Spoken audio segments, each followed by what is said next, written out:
In today's video, I'm going to teach you how to annotate a document from start to finish. By the end, you'll know how to open or upload your file, find the annotation tools, choose the right one, make changes, and save or export your work with confidence. First, open or upload your document. If you're working on your computer, launch your preferred PDF or document editor and open the file from the File menu, or simply drag and drop it into the window.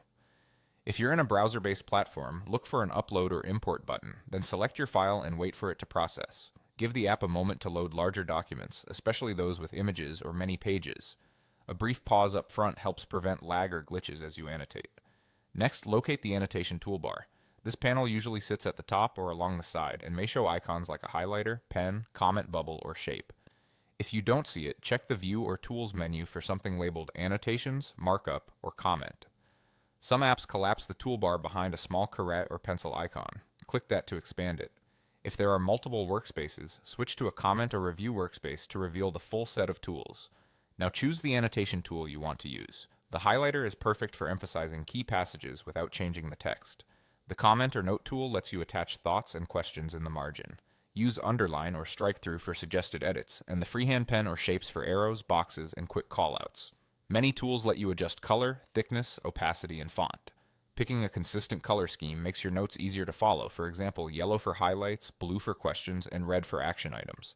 If you need to adjust your work, edit or move annotations by selecting them. Drag to reposition or use the corner handles to resize boxes and shapes.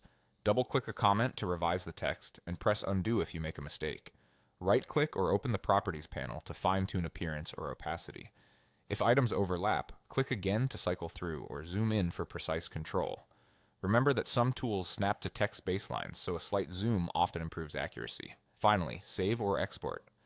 Saving in the app's native format keeps annotations fully editable. If you're sharing, export to PDF with comments or flatten the annotations so they appear consistently everywhere. Give the file a clear, versioned name and save a copy so you preserve the original. Before you finish, reopen the exported version to confirm your notes are visible. That's it, your document is annotated, tidy, and ready to share.